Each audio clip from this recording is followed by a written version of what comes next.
Meus irmãos, bom dia a todos, graça e paz da parte de Deus nosso Pai e do nosso Senhor Jesus Cristo. Chegamos agora à terceira aula, a derradeira aula sobre esse último, capítulo 8º, na verdade, da Confissão de Fé de Westminster, que é chamado de Cristo o Mediador. A gente já estudou outros capítulos antes, especialmente queria ressaltar o capítulo sobre o pacto de Deus com o homem, né? Que foi um capítulo bem importante. Nosso presbítero Cauê deu 3 aulas também sobre esse assunto. E a gente está tratando de um tema que é intimamente relacionado. Não que os outros não sejam relacionados entre si, mas esses têm uma conexão íntima, né? O capítulo 7 sobre o pacto e o capítulo 8º sobre o mediador desse pacto, né? Então, caso você tenha alguma dúvida, ou até para refrescar sua memória, eu sugiro que você volte às aulas do presbítero Cauê sobre o capítulo 7º. E também, se você quiser se aprofundar um pouquinho mais, se recordar daquilo que a gente já estudou, volte também para as 2 aulas anteriores desse nosso capítulo 8º, sobre Cristo como mediador, tá bem? Nosso texto base é o mesmo das 2 aulas anteriores. Eu peço que você já vá pegando sua Bíblia, já vá trazendo a sua confissão de fé para que você possa acompanhar com a gente direitinho, para que a gente possa estudar, lendo na palavra, comparando tudo. Pegue seu caderninho, se você anota, para que a gente já passe tudo direitinho. Enquanto isso, quem já está com esse material, deixe, por favor, a sua inscrição no nosso canal, ajude-nos a crescer, para que a gente consiga ganhar algumas funcionalidades, talvez ganhe até mais alcance dos vídeos do nosso canal, tá certo? Então vamos lá. Nosso texto base vai ser novamente 1 Timóteo, capítulo 2, versos 5 e 6. 1 Timóteo, capítulo 2, versos 5 e 6, diz o seguinte, a palavra do nosso Deus. Porquanto há um só Deus e um só mediador entre Deus e os homens, Cristo Jesus, homem, o qual a si mesmo se deu em resgate por todos. Testemunho que se deve prestar em tempos oportunos. Estamos falando então sobre a obra de mediação de Cristo, né? E Cristo aqui é apresentado como o único mediador entre Deus e os homens, tá certo? Dentro daquela estrutura do pacto da graça, não é? Então, vamos orar para a gente começar a nossa aula. Curve sua fronte, oremos. Amado e poderoso Deus, Tu és o Pai das luzes, de quem vem toda boa dádiva e todo dom perfeito. Pai, Tu é a sabedoria, Tu é a verdade, Tu é a iluminação e a edificação do Teu povo, Pai. Dá-nos a sabedoria para que possamos aprender a verdade, para que eu possa falar a verdade e para que ela possa redundar em transformação e em maravilhamento dentro de nós. É o nosso pedir, é o nosso agradecer também no nome de Jesus, nosso Senhor. Amém. Então, meus irmãos, essa é a terceira aula, como eu já disse. E na primeira aula sobre Cristo como mediador, sobre o capítulo 8º, a gente tratou sobre a pessoa de Cristo. E na segunda aula a gente falou sobre a obra de Cristo. Nessa última aula, que eu espero que seja um pouquinho mais curta, porque algumas coisas a gente já viu anteriormente, isso vai servir para a gente poder reforçar. Outras coisas são novidade, mas acho que a aula vai ser um pouquinho mais curta do que as anteriores. Mas a gente viu na primeira aula sobre a pessoa de Cristo, né? A gente foi entender o mediador. Então a gente estudou a segunda seção desse capítulo 8º, segundo parágrafo. Na segunda aula a gente estudou sobre a obra de Cristo, né? Sobre a obra do mediador. A gente estudou a primeira seção e a terceira e a quarta também. Para hoje sobraram as 4 últimas sessões de número 5, 6, 7 e 8. E a gente vai tratar agora sobre os efeitos, certo? Que decorrem da obra de mediação do nosso Senhor Jesus Cristo, que decorrem do seu ofício de mediador, do seu ofício como profeta, sacerdote e rei, tá certo? Vamos então abrindo a Confissão de Fé de Westminster no capítulo 8º. A gente vai ler agora diretamente a sessão de número 5 e também a sessão de número 6. Depois a gente vai fazer aquilo que a gente tem feito, né, de secar um pouquinho as verdades teológicas que estão aqui inseridas. Diz o seguinte, a sessão 5. O Senhor Jesus, pela sua perfeita obediência e pelo sacrifício de si mesmo, sacrifício que, pelo Eterno Espírito, ele ofereceu a Deus uma só vez, satisfez plenamente a justiça do Pai, e para todos aqueles que o Pai lhe adquiriu, não só a reconciliação, como também uma herança perdurável no reino dos céus. Essa é a seção 5, 11 para 6. Ainda que a obra da redenção não foi realmente cumprida por Cristo, senão depois da sua encarnação, contudo a virtude, a eficácia e os benefícios dela, em todas as épocas, sucessivamente desde o princípio do mundo, foram comunicados aos eleitos naquelas promessas, tipos e sacrifícios pelos quais ele foi revelado e significado como a semente da mulher que devia esmagar a cabeça da serpente, como o cordeiro morto desde o princípio do mundo, sendo o mesmo ontem, hoje e para sempre. Então a gente vai tratar sobre os efeitos da obra de Cristo e a gente começa falando o seguinte. A primeira coisa que a gente tem que considerar hoje é que Cristo satisfez a Deus em favor daqueles a quem representava, tanto por sua obediência quanto por seu autossacrifício. A gente volta de novo para aquelas duas categorias que a gente tratou na última aula, quais foram de obediência passiva e de obediência ativa de Cristo. Cristo, em sua obra de mediação, ele realizou a obediência para cumprir as exigências do pacto de obras, aquele pacto por meio do qual Adão deveria obedecer a Deus, e obedecendo ele receberia bênçãos, e desobedecendo ele receberia maldição. Como Adão não obedeceu, Cristo, como o mediador de um novo pacto, ele recebeu esse pacto nas condições em que elas foram deixadas por Adão, ou seja, um pacto descumprido que deveria ser cumprido. Então, por meio da obediência passiva, Cristo ele adquiriu reconciliação por nós. Ele pagou a penalidade que nos foi legada pelo descumprimento do nosso pai Adão. Veja bem, a primeira pessoa que fosse cumprir o pacto, no caso Adão, a primeira pessoa que se deparasse com esse pacto, ela deveria obedecer no caso ativamente, porque obedecendo ativamente, ele não tinha que pagar uma punição que vinha de antes. Não, ele ia obedecer e obedecendo ele receberia as bênçãos. Só que como Jesus já recebeu as coisas não zeradas, digamos assim, não em grau zero, mas ele recebeu já com um legado de desobediência e em Adão toda a humanidade caiu, então Cristo quando foi cumprir o pacto em favor dos eleitos que faziam parte dessa humanidade que tinha caído, ou seja, os eleitos são uma fração da humanidade que tinha caído representada por Adão, Cristo então ele teve que pagar também a dívida que já vinha do descumprimento anterior.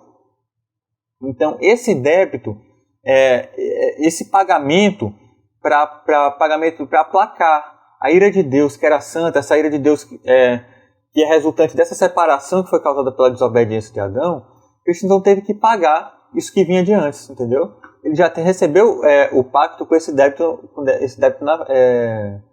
na frente, entendeu? Esse débito já vinha de antes. Então, pela obediência passiva, Cristo, ele pagou a dívida que era contra nós. Você pode olhar, por exemplo, em Colossenses 2, versos 13 e 14, certo? E pela obediência ativa, ele conseguiu aquilo que uma nota teológica da Bíblia de Genebra fala, a nota chamada A Humilde Obediência de Cristo, ela fala o seguinte: essa justiça positiva é assegurada como um dom concedido aos crentes através da fé, garantindo a eles a posição de justos diante de Deus.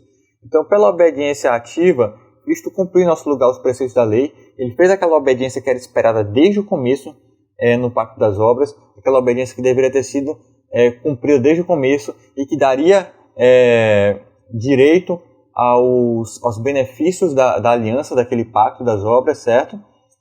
E aí isso foi conquistado para nós como um dom, porque a gente não conseguiu, né? Isso foi um dom que Cristo conseguiu, esse benefício que ele nos deu de forma gratuita, tá certo?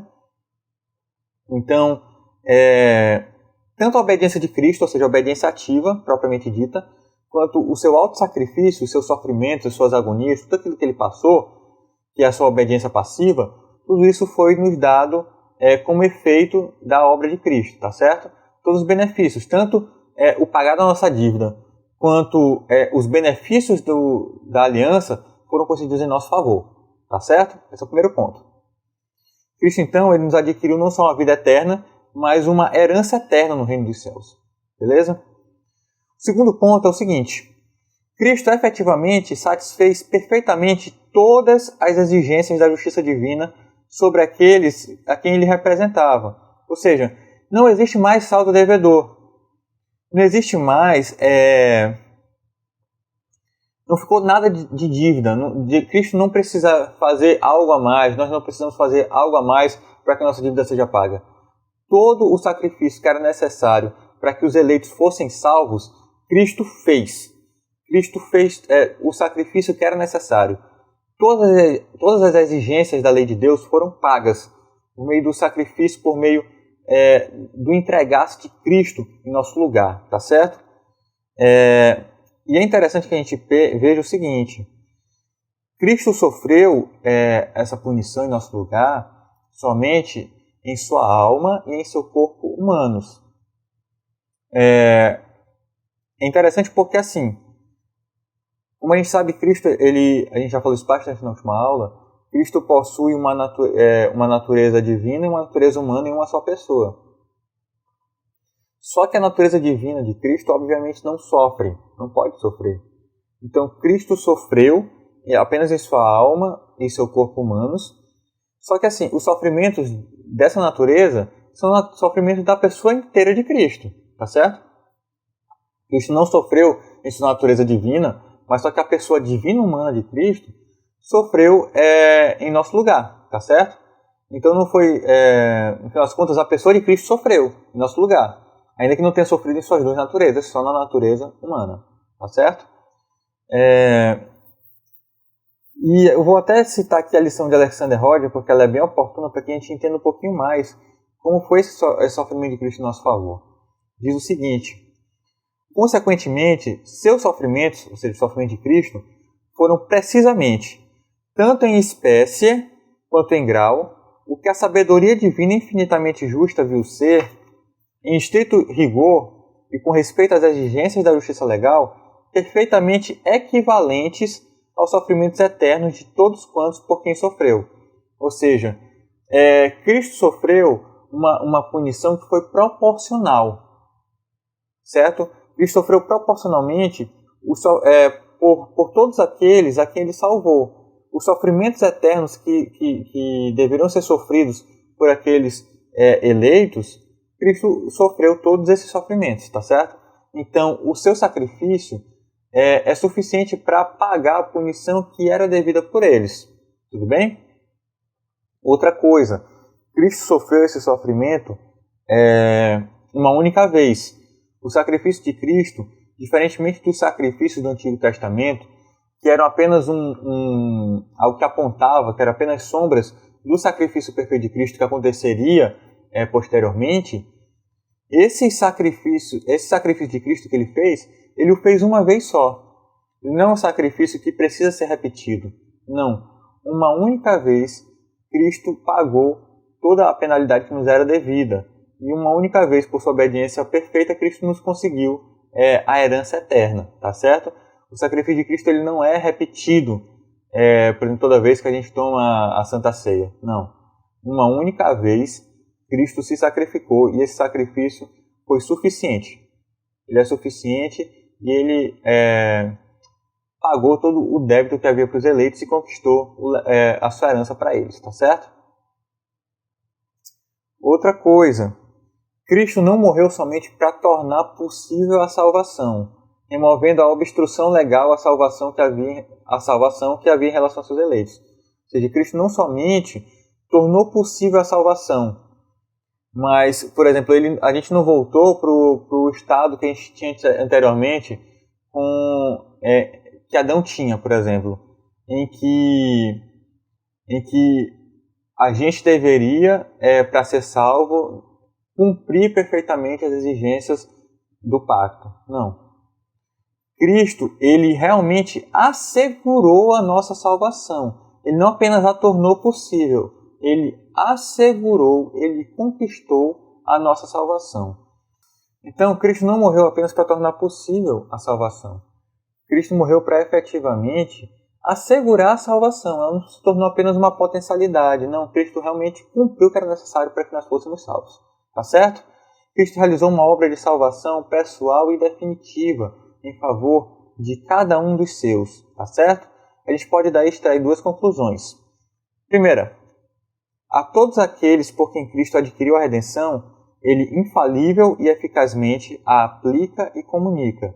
Se Cristo adquiriu a redenção por uma pessoa, por pessoa X, a essa pessoa Cristo vai, de forma infalível, não vai ter erro, vai acontecer, de maneira eficaz, ele vai aplicar e comunicar a redenção a essa pessoa.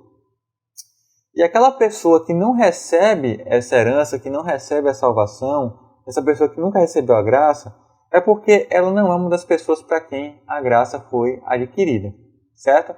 Se você recebe a salvação, é porque a salvação foi conquistada para você. Se você não recebe, é porque você não foi uma das pessoas para as quais a graça foi conquistada, certo? Você não está, a pessoa não está entre os eleitos, tá ok? Não tem como Cristo falhar na sua obra de aplicar a redenção que ele conquistou por meio de sua obediência, tá bem?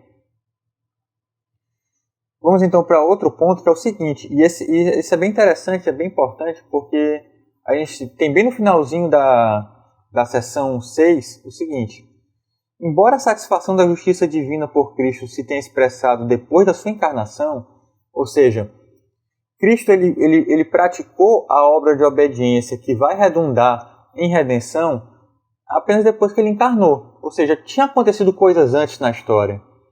A gente sabe que tinha acontecido, todos os eventos do Antigo Testamento aconteceram antes de Cristo encarnar. Porque Cristo é a pessoa do Filho de Deus, ela é eterna. Só que Cristo, como Deus homem, ele surge no tempo e no espaço, quando há a encarnação, certo? E embora essa satisfação da justiça divina, embora a obediência de Cristo tenha se dado após a encarnação, é certo que os seus benefícios foram plenamente aplicados pelo Espírito Santo a cada um dos eleitos de forma individual em suas sucessivas gerações ao longo da história. Ou seja, aqueles homens e aqueles eleitos de Deus, aqueles homens, mulheres, não estou fazendo distinção aqui quando eu uso a palavra homens, que vieram antes de Cristo na história, como por exemplo Abraão, Moisés, Davi, todos esses que são salvos por Deus, eles foram salvos não por conta dos sacrifícios que foram feitos antes por eles ou por animais que foram sacrificados. Não, tudo isso apontava para Cristo. O sacrifício de Cristo, mesmo tendo sido posterior no tempo e no espaço, dentro da história, da linha cronológica, ele possui efeitos que vão retroagir para essas pessoas, certo? Porque os seus benefícios eles são aplicados pelo Espírito Santo em favor daqueles desde o princípio, mediante as variadas formas da verdade que se fez conhecer. Eles ainda não enxergavam tudo, ainda não tinham uma visão das coisas como a gente tem hoje, que a gente já tem não apenas o Antigo Testamento, mas o Novo Testamento. Eles não sabiam de tudo. Eles não sabiam de tudo que a gente sabe hoje, né? Só que os benefícios do sacrifício de Cristo foram aplicados para eles lá atrás, certo? Isso é muito belo, né? Isso é fé. Eles tinham fé e eles foram salvos não porque eles conseguiram cumprir perfeitamente as obras da lei. Não, eles foram salvos pela graça mediante a fé.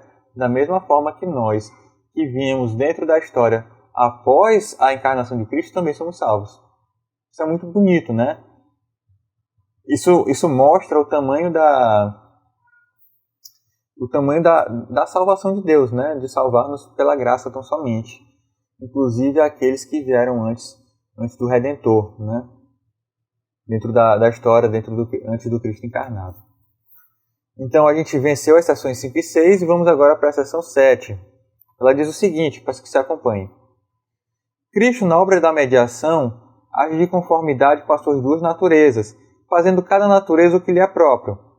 Contudo, em razão da unidade da pessoa, que é própria de uma natureza, é às vezes nas Escrituras atribuída à pessoa denominada pela outra natureza. Acho que a gente já falou bastante sobre isso na aula anterior, né? Sobre a união das naturezas do Redentor e sobre como as duas naturezas do Redentor são importantes para que haja pela pessoa única do Deus homem, pela pessoa única de Cristo, a redenção. A gente já falou que era necessário que ele fosse humano, A gente já falou que era necessário que ele fosse divino. E a gente também já falou que não houve mistura dessas duas naturezas, que há uma união, mas não há mistura, não há confusão entre elas, e que isso era necessário, que Cristo fosse assim, fosse Deus-homem, sem mistura das suas naturezas, para que ele pudesse agir em nosso favor, tá certo? A gente falou até das impossibilidades de que isso acontecesse pela própria natureza da divindade, pela própria natureza da humanidade. Eu acho que isso ficou bem claro nas últimas aulas, né? A gente já falou, inclusive, que às vezes um título que é mais relacionado à humanidade de Cristo é relacionado numa frase, né, a um atributo ou uma ação de Cristo que é mais ligada à sua divindade e vice-versa. Porque, assim, a gente sabe, por exemplo, por exemplo, coisas que são relativas à natureza humana de Cristo não foram realizadas pela natureza, não foram, digamos assim, não são pertinentes à natureza divina. Por exemplo, Cristo sofreu. Cristo não poderia sofrer na sua divindade, ele sofre na humanidade. Só que a pessoa de Cristo, ela sofreu, certo? Cristo não sofreu na natureza divina, mas como sofreu na natureza humana, então a pessoa como um todo sofreu.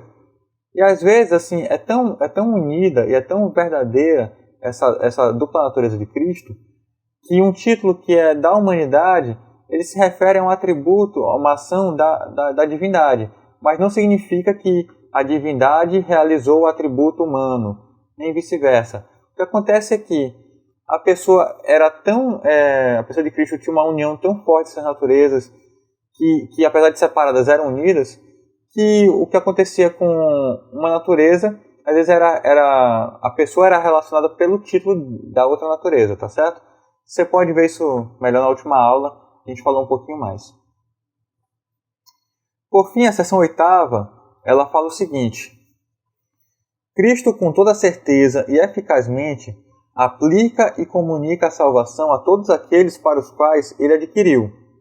Isto ele consegue fazendo intercessão por eles e revelando-lhes na palavra e pela palavra os mistérios da salvação, persuadindo-os eficazmente pelo seu Espírito a crer e a obedecer, dirigindo os corações deles pela sua palavra e pelo seu onipotente poder e sabedoria, da maneira e pelos meios mais conformes com a sua admirável e inescrutável dispensação. A gente está vendo agora sobre a aplicação de Cristo da sua redenção aos seus eleitos. Ou seja, aquilo que Cristo conquistou, ele aplica de maneira eficaz, de uma maneira que não falha. Não vai ter como Cristo não aplicar àqueles para quem ele conquistou aquilo que ele conquistou. Certo? A gente vai ver um pouquinho sobre isso. Isso vai ter intersecção com outras áreas da teologia, né? A gente vai falar, por exemplo, sobre a parte sobre a vocação eficaz, a parte sobre justificação, está tudo relacionado com isso.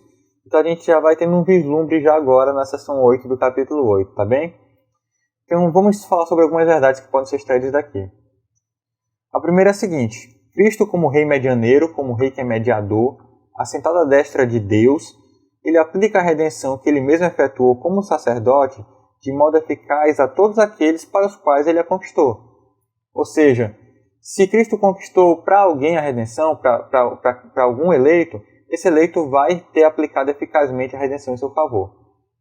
Aquela pessoa que não recebe a aplicação eficaz da redenção é porque a redenção não foi conquistada para ela.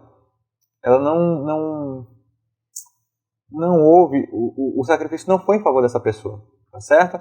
Se o sacrifício foi em favor da pessoa X, essa pessoa vai receber o benefício do sacrifício. Se o benefício não foi para a pessoa Y, a pessoa Y não vai receber, certo? Cristo prossegue na aplicação efetiva da redenção, valendo-se de cada um dos seguintes métodos. Quais são os métodos que Cristo aplica na aplicação da sua redenção? Primeiro, o método seria o seguinte: primeiro, fazendo intercessão pelas pessoas envolvidas. Cristo está sempre fazendo intercessão pelos seus eleitos junto ao Pai. A gente viu isso na aula passada. Ele intercede sempre por eles. Segundo, Cristo revela aos seus eleitos os mistérios da salvação em sua palavra. Ou seja, a gente sabe que a fé vem pelo ouvir da palavra de Deus. A palavra de Deus é um instrumento utilizado por Cristo na aplicação de sua redenção. Terceiro, Cristo realiza uma operação eficaz de seu Espírito em seus corações. Ou seja, o Espírito de Cristo, o Espírito Santo, ele age no coração daqueles que são eleitos, para que haja a aplicação da redenção em favor deles. Certo? Além disso, e esse é o quarto ponto, Cristo se vale também de todas as dispensações que são necessárias à sua providência.